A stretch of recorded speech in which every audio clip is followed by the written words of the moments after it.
এবারে একদিনের হারিয়ে যাওয়ার গন্তব্য ভুবনেশ্বর, ওড়িশা রাজ্যের রাজধানী, যেখানে প্রায় ৩-৪ দিন ব্যাপী এই ইন্টারন্যাশনাল স্যান্ড আর্ট ফেস্টিভ্যাল পালিত হয়। পৃথিবীর বিভিন্ন জায়গা থেকে মানুষজন আসেন এই স্যান্ড আর্ট ফেস্টিভ্যালে পার্টিসিপেট করার জন্য। আমাদের প্রধান উদ্দেশ্য ছিল এই ফেস্টিভ্যাল অ্যাটেন্ড করা, তার সাথে এই এত সুন্দর খাজানা পেয়ে যাব তা সত্যিই ভাবিনি। ভুবনেশ্বরের আনাচে কানাচে রয়েছে বিভিন্ন ধরনের ওড়িশি স্থাপত্যের মন্দির। প্রথমেই আমরা ট্রেন থেকে নেমে যাত্রা শুরু করি রাজা রানী মন্দির দিয়ে। ভুবনেশ্বর স্টেশনে নেমে যে কোনো অটো বা গাড়ি বুক করলে আপনাদের লোকাল সাইটসিংয়ের মধ্যে এই সমস্ত মন্দিরগুলো দেখিয়ে দেবে। তবে মাথায় রাখবেন, সব মন্দির কিন্তু জানা নেই তাদের, তাই কি কি মন্দির আপনারা দেখতে পারেন তার উল্লেখ এখানে থাকবে। প্রত্যেকটি মন্দির এতটাই সুন্দর যে আপনাদের চোখ ধাঁধিয়ে যাবে। এর স্থাপত্য কার্য এবং ঐতিহ্য অসাধারণ। আমরা যে গাড়িতে করে সম্পূর্ণ ট্যুরটি কমপ্লিট করি তার ডিটেলস ডেসক্রিপশনে দেওয়া থাকবে। হাতে ছিল মাত্র একটি দিন, সেই একদিনের মধ্যে এই পুরো ট্যুরটি আমরা সম্পূর্ণ করেছিলাম। রাজা রানী মন্দির দেখে আমরা এগিয়েছিলাম ভাস্করেশ্বরা মন্দিরের উদ্দেশ্যে। এই মন্দিরগুলি বহু পুরনো মন্দির, বেশ কয়েকটি মন্দিরে পুজো হয়। এদের স্থাপত্য কার্য দেখতে দেখতে মুগ্ধ হবেনি। খ্রিস্টীয় ১২ শতকে গঙ্গা রাজবংশের সময় নির্মিত হয় এই মন্দিরটি। এরপরে আমরা এগোলাম ব্রহ্মেশ্বরা টেম্পেলের উদ্দেশ্যে। এখান থেকে একদম কাছেই ব্রহ্মেশ্বরা টেম্পল। এই মন্দিরটি ভগবান শিবের উদ্দেশ্যে উৎসর্গীকৃত। ব্রহ্মেশ্বর মন্দিরে 4টি ছোট ছোট মন্দির দ্বারা ঘেরা একটি উঠান রয়েছে। ভুবনেশ্বর থেকে কলকাতার আনা একটি শিলালিপি অনুসারে মন্দিরটি 11 শতকের শেষের দিকে। সেই শিলালিপিটি নির্দেশ করে যে মন্দিরটি 1058 খ্রিস্টাব্দে সোমবংশী রাজার 18তম শাসনের সময় এটি তৈরি হয়েছিল। দেখুন, মন্দিরটি পাথর ব্যবহার করে ঐতিহ্যবাহী কলিঙ্গ স্থাপত্য শৈলীতে নির্মিত। এখানে পঞ্চতনয় মন্দির হিসাবে শ্রেণীবদ্ধ করা হয়েছে, যেখানে প্রধান মন্দিরের 4 কোণায় 4টি সহায়ক মন্দির রয়েছে। পিরামিড আকৃতির এই মন্দিরটির 2টি অংশ রয়েছে, বিমান ও জগমোহন। এটি নির্মাণের সময় নির্মাতারা লোহার বিম ব্যবহার করেছিলেন।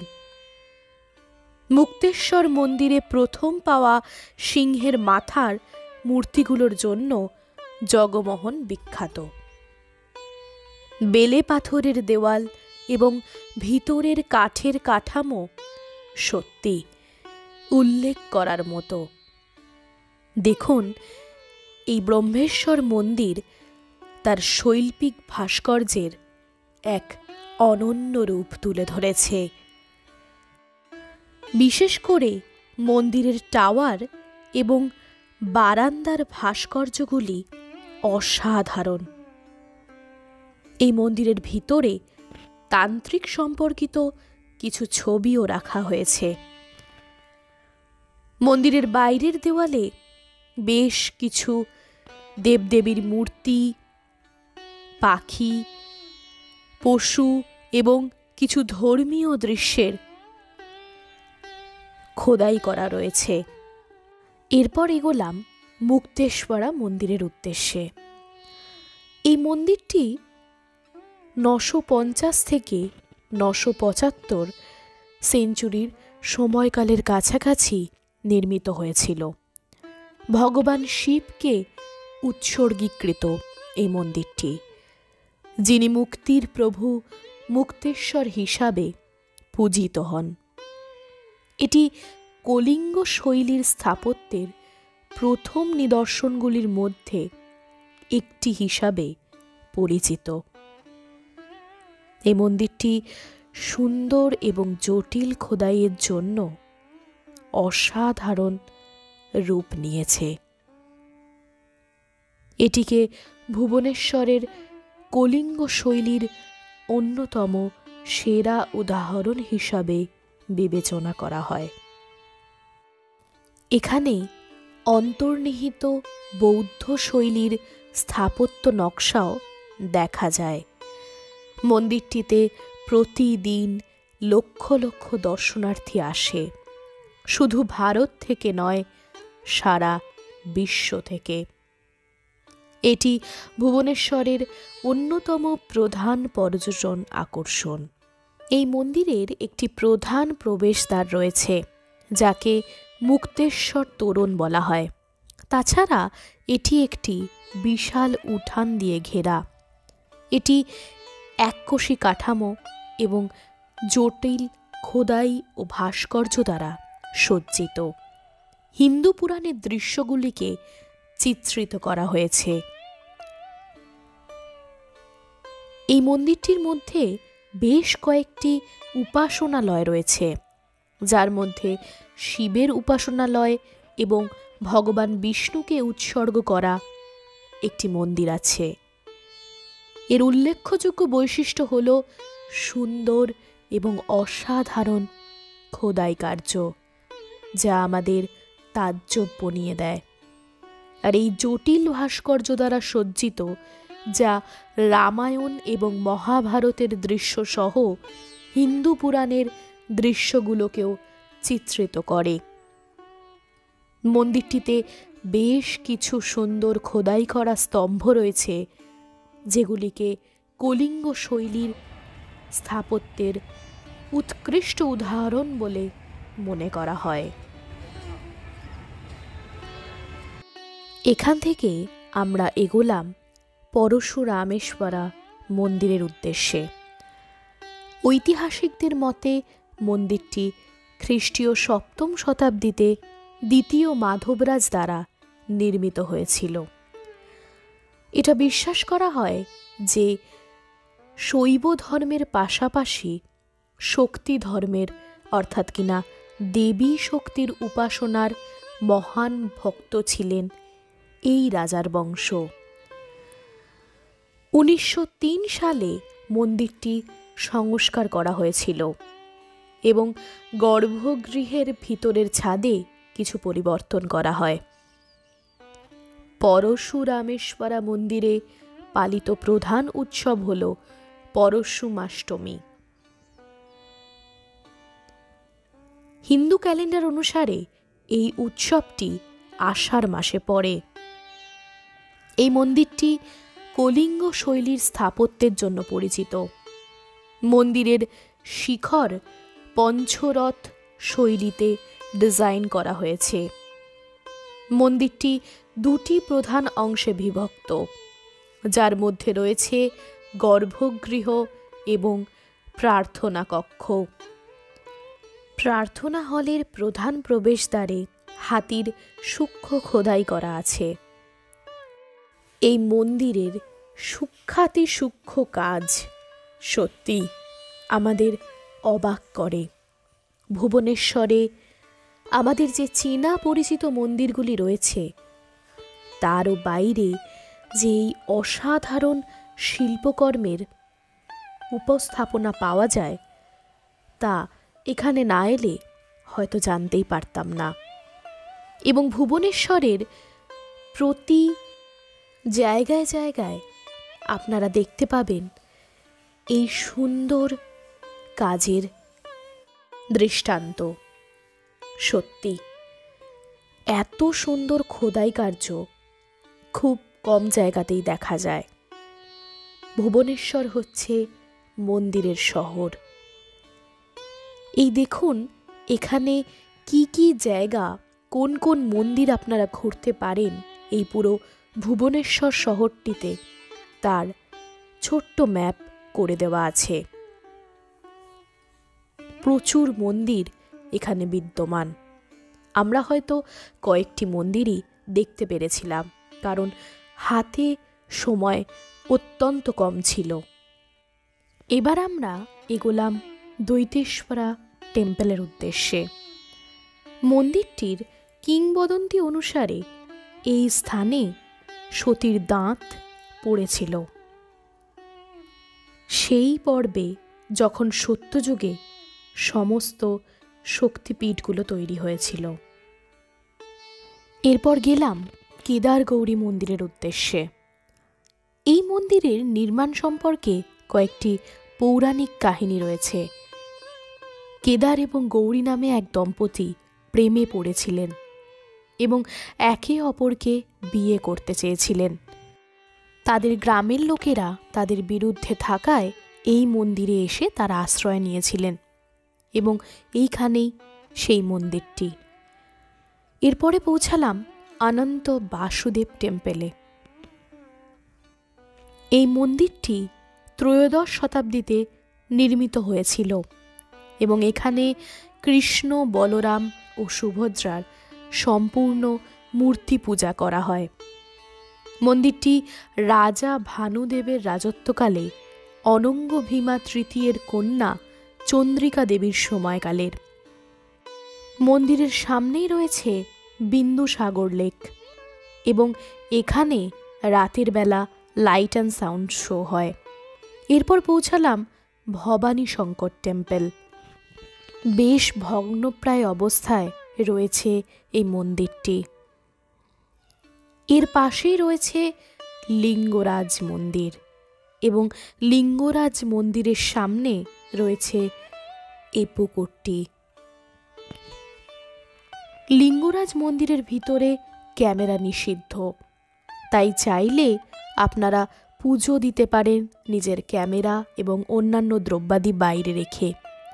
দূর থেকে একটি জায়গায় দেখা যাচ্ছিল লিঙ্গরাজ মন্দিরটিকে, তাই আমরা ওখান থেকেই দেখেছিলাম লিঙ্গরাজ মন্দির। যেহেতু হাতে বেশি সময় ছিল না, তাই তাড়াতাড়ি করে মন্দিরগুলি দেখে আমরা এগিয়ে চললাম পরবর্তী মন্দিরের উদ্দেশ্যে।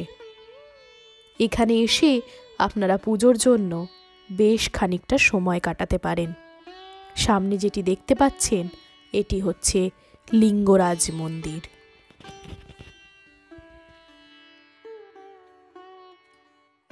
এরপর পৌঁছালাম চিত্রকারিণী মন্দিরের উদ্দেশ্যে। এই নামটি প্রতিফলিত করে এটি মহিলা চিত্রকর বা জীবনের চিত্রশিল্পীর একটি মন্দির। বিশ্বের একমাত্র পরিচিত মন্দির যা দেবী চিত্রকারিণী, যিনি দেবীর ঐশ্বরিক উপরূপ। সরস্বতী হিন্দু ধর্মের জ্ঞানের দেবী, তাই দেবী চিত্রকারিণী সৃজনশীল বুদ্ধিবৃত্তিক ক্রিয়াকলাপের দেবী হিসাবে তার পরিচয় প্রতিষ্ঠা করেন। মন্দিরটি 1238 থেকে 1264 সালের মধ্যে পূর্বগঙ্গা রাজবংশের বৈষ্ণব রাজা নরসিংহদেব এক দ্বারা নির্মিত হয়েছিল। এরপর পৌঁছাই মৈত্রেশ্বরা মন্দিরের উদ্দেশ্যে। এই মন্দিরের সামনে একটি পুষ্করিণী আছে এবং এই মন্দিরের ছাদের দিকটা, অর্থাৎ কিনা যেটা গর্ভগৃহের ছাদের দিক, প্রায় ভগ্নপ্রায় ছিল। এই এত মন্দির দিয়ে ঘেরা ভুবনেশ্বর, আপনি এক পা করে হাঁটলেই দেখতে পাবেন চারিদিকে রয়েছে এই অসাধারণ কলিঙ্গ স্থাপত্য কার্যের বিভিন্ন ধরনের মন্দির। এর হয়তো কয়েকটি আমরা দেখতে পেলাম। পরবর্তীকালে সময় করে এসে বাকি সবকটি মন্দির দেখার অদম্য ইচ্ছা রইল। এই মন্দিরগুলি ছাড়াও আরও অনেক এক্সক্যাভেশন চলছে এইখানে, তাই আরও কয়েক বছর পর এলে হয়তো অন্য অনেক মন্দির দেখতে পাবেন। এরপর আমরা গেলাম স্যান্ড আর্ট ফেস্টিভ্যালের উদ্দেশ্যে। এটি ইন্টারন্যাশনাল স্যান্ড আর্ট ফেস্টিভ্যাল। 2011 সালে ওড়িশার পুরীর চন্দ্রভাগা সৈকতে আন্তর্জাতিক বালি আর্ট ফেস্টিভ্যালটি শুরু হয়েছিল। প্রতি বছর 1 থেকে 5 ডিসেম্বর এই উৎসবটি অনুষ্ঠিত হয়। 2023 সালে এটি ছিল 13তম সংস্করণ। উৎসবটি শিল্পীদের সৃজনশীল কল্পনা প্রদর্শন করে। বালি শিল্প হল আংশিক পেইন্টিং এবং আংশিক ভাস্কর্য। শিল্পীরা সৈকতের সোনালি বালিকে তাদের ক্যানভাস হিসাবে ব্যবহার করে। জটিল নকশা এবং ভাস্কর্য তৈরি করে তারা বিভিন্ন ধরনের বার্তা দেয়। প্রত্যেক দিন থাকে নতুন নতুন থিম। আমরা যেদিন গিয়েছিলাম সেদিন থিম ছিল উইমেন এম্পাওয়ারমেন্ট এবং স্পোর্টস। এই উৎসব শুধুমাত্র আন্তর্জাতিক বালি ভাস্করদেরই আকর্ষণ করে না, স্থানীয় কারিগরদের প্রতিভাও উদযাপন করে। বৈশ্বিক দৃষ্টিভঙ্গি এবং স্থানীয় ফ্লেয়ারের সংমিশ্রণ শৈল্পিক অভিব্যক্তির একটি প্রাণবন্ত জায়গা তৈরি করে। দেখুন, এই টপিকটি ছিল উইমেন এম্পাওয়ারমেন্ট। প্রত্যেকটি শিল্পী অসাধারণভাবে নিজের দক্ষতার সাথে তৈরি করেছে এই বালির অসম্ভব সুন্দর ভাস্কর্য। প্রত্যেকটি জায়গাতে কোন কোন শিল্পী এই স্যান্ড আর্টগুলি তৈরি করেছে সেগুলি মেনশন করা আছে। শুধু ভারতবর্ষ না, পৃথিবীর বিভিন্ন জায়গা থেকে এসে এই স্যান্ড আর্ট ফেস্টিভ্যালে অংশগ্রহণ করে প্রত্যেকে। মুগ্ধ নয়নে দেখতে হচ্ছিল এই অসম্ভব সুন্দর শৈল্পিক প্রতিভাকে। সত্যি এ এক যেন অন্যরকম উৎসব, যা যে কোনো উৎসবের থেকে আলাদা। আসুন দেখে নিই।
এরপর চন্দ্রভাগা বিচে উপভোগ করলাম সূর্যাস্ত।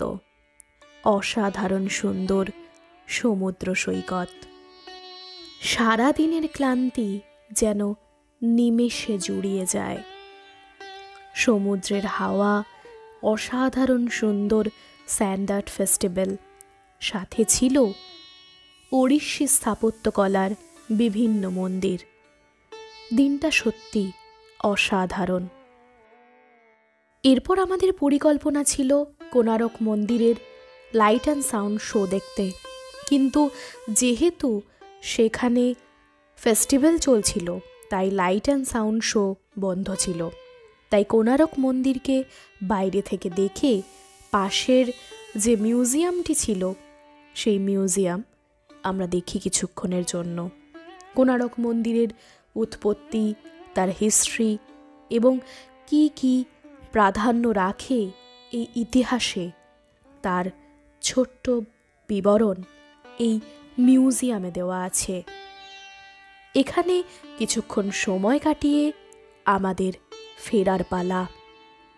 রাত্রির দিকে ছিল পুরী এক্সপ্রেস এবং সেই এক্সপ্রেসেই আমরা ফিরেছিলাম। ছোট্ট মাত্র একটি দিনের ট্যুর। আপনারা চাইলে আর একটি দিন যোগ করে এখানে ঘুরে নিতে পারেন ধবলগিরি, উদয়গিরি, খণ্ডগিরি, রত্নগিরি এবং নন্দনকানন।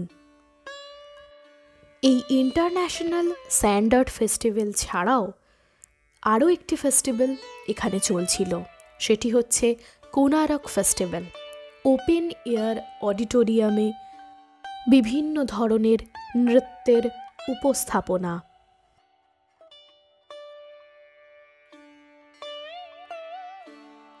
এই ফেস্টিভ্যালটি 1 ডিসেম্বর থেকে 5 ডিসেম্বর কোণারক মন্দিরের কাছে একটি ওপেন এয়ার অডিটোরিয়ামে হয়।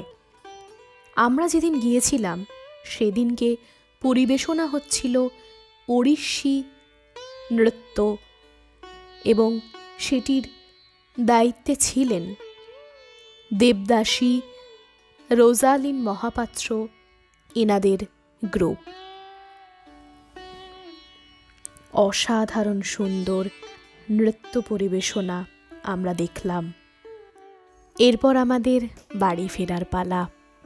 অসাধারণ সুন্দর দিনটি কাটল। শেষ হলো এক অসম্ভব সুন্দর সাংস্কৃতিক অনুষ্ঠান দিয়ে। এইভাবেই হারিয়ে যেতে হঠাৎ করে কম সময়ের জন্য কম বাজেটের মধ্যে ফলো করুন হারিয়ে যাওয়ার গল্প চ্যানেলটি। আবার আপনাদের সাথে দেখা হচ্ছে অন্য কোনো গল্পে, অন্য কোনো ভূমিকায় এবং অন্য কোনো জায়গায়।